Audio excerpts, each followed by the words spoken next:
So let's talk about rates. Okay, a rate in general is just comparing how one number changes in relation to another. Okay, you might have heard of rates before if you've ever heard a number that was in something like kilometers per hour when you're going down the highway. Or maybe you've heard some other ones, like if you're talking about fuel economy, you might have heard liters per kilometer or miles per gallon, right? So any of these where you're comparing two numbers to each other can be expressed as a rate. And one of the biggest reasons we use rates, at least in essential math, is to talk about rates in finance or purchasing things.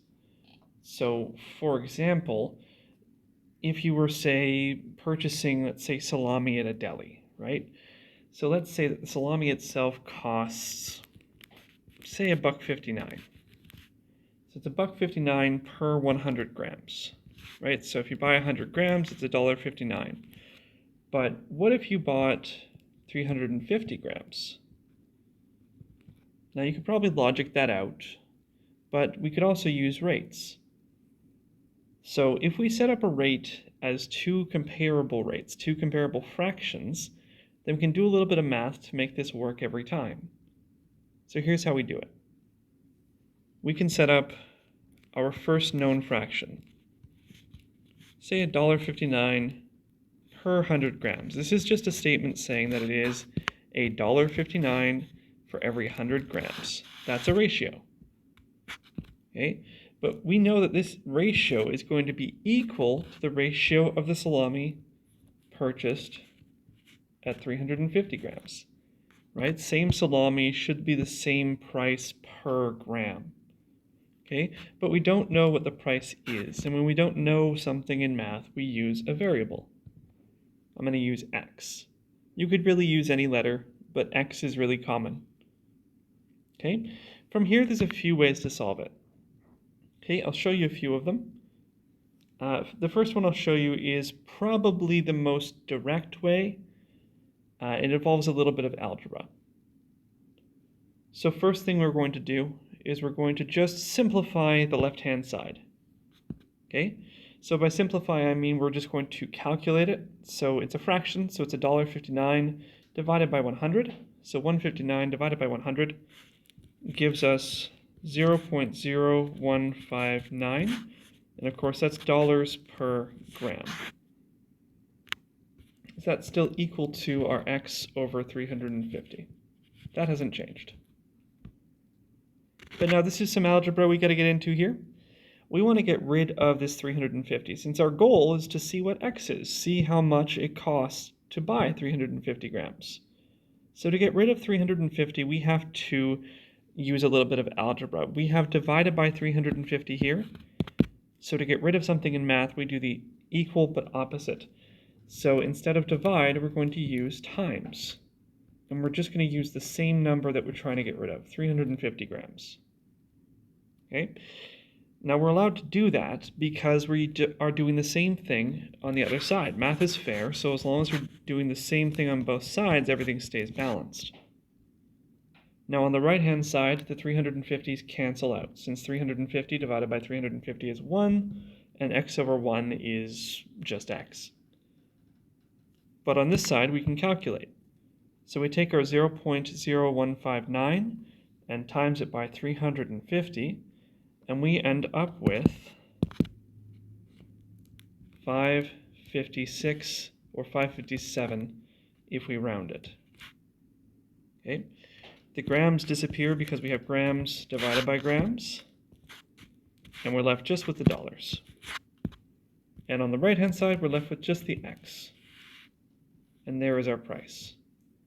$5.57 for that salami. Now, as I said, there's more than one way to do this, so I'll show you a few more here. Probably my favorite way to do these is through cross-multiplying. And the reason I like cross-multiplying is because it doesn't matter how you set it up. The previous method only really works if you set it up a certain way with the variable x on the top. And if you can remember to do that, then it's great. But you don't have to do it if you do cross multiplication.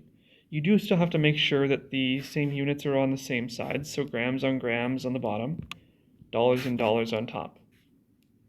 But x could be on the top or the bottom, it wouldn't matter, so long as you're cross multiplying. So here's how that works. We set up the fractions just like we did, and then we simply cross multiply, or in other words, multiply across.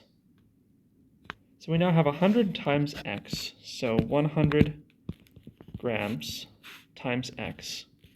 I'm choosing brackets here because using times as an x is very confusing when you start using variables, so we're just going to use brackets.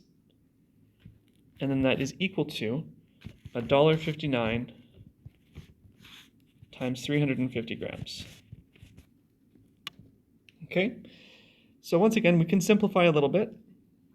So this will remain 100 grams times x equals, then we have $1.59 times 350, which will give us 556.5. And of course, that will be $grams. Okay, not a unit that makes a lot of sense, but technically what it is right now. Okay, now just like before, we're going to use a little bit of algebra, okay, to get rid of this 100. Right now we have times 100.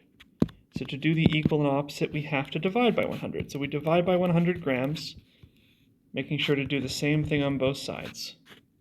100 grams cancels on this side, and then we can do the division on the right-hand side. So that leaves us with, after we round, x equals 557, which should look familiar. It's the same answer. So these methods aren't different, it's just how you approach them. The cool thing is that because of the cross multiply, it always ends up in this form. So you'll always just have to remember, just simplify the right-hand side, and then simply divide by whatever is with the x on the left. Those steps will always work. You won't need to worry about setting it up. That's one of the reasons I really like that particular way of doing it. Now there is one more way of doing it that I'll show you here. I'll just kind of separate it by a little bit of a blue line here. Okay, and that is to find the unit rate. Okay, now we know that the salami is $1.59, right, $1.59 per 100 grams. So we could simplify that to simply saying that it is $1.59 divided by 100 gives us $0.0159 per gram. Okay, so it just means that for every gram, you're paying that much. So just like if you were doing wages or any other rate, all you have to do is multiply by the unit, so multiply by grams in this case, and it will give you the dollar value. Okay, so you can take the dollar value, $0.0159 per gram, and simply multiply it by 350. Okay, and if you multiply it by 350, you might be very unsurprised to learn that it is 557 once we've rounded it. Same solution. Okay, now this one, again, you have to set it up properly, but it does work. It does work very well, so long as you have the correct setup. And it isn't any different from the other options. This is just understanding that if we just separate out the math and make the unit rate, it becomes a lot simpler to look at. Okay. Now, there is another use for unit rates. So let's talk about that real quick right at the end here. So unit rates are also used to compare values. Okay. So while the previous might have been used to find the relationship between two values, like how much salami you're purchasing or how much paint you need for a wall, this is instead just used simply to compare two different value prices that have the similar units but different sizes and therefore different prices.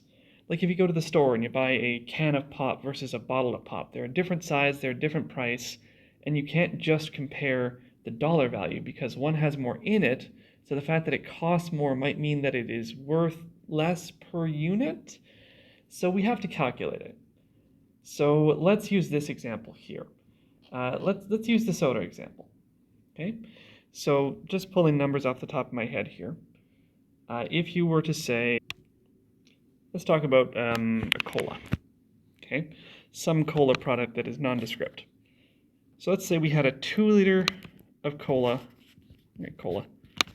2 liter cola was, say, $2, right? And let's say that we had a 12 pack of 355 milliliter cans, so 4.26 liters of cola for $6. We can find the unit rate, the dollars per liter of both options to find out what is the better buy. Right? Because we can clearly see you get more liters out of the cans, but they cost more. But you get less out of the bottles, but they cost less. So to compare them, we need to find the unit rate. So the unit rates is generally when you're talking about money and comparing that sort of thing, you're talking about dollars per unit. Right? So for the bottle, we have the dollars, so $2 divided by the units, 2 liters. 2 divided by 2 is, of course, $1 per liter. $1 per liter. Pretty simple for us there. Let's try now with the cans. See if they're just as simple. So cans, we have $6 per 4.26 liters.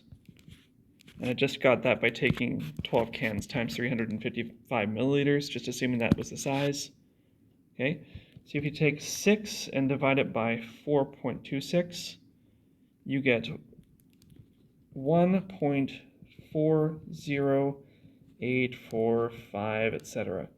I tend to take a few more decimal places when you're doing unit rates because sometimes the difference is very much in the smallest decimals. Okay, but in this case, we can definitely see that $1 per liter is less than $1.40 per liter. Okay, so even though the cans have more volume, their bigger price isn't justified because they're almost 40% more expensive. Okay, so that's how we can use rates and unit rates to convert between different values and to figure out what the best buy is when we go shopping. Okay, so lots of uses there and lots of different strategies to get there.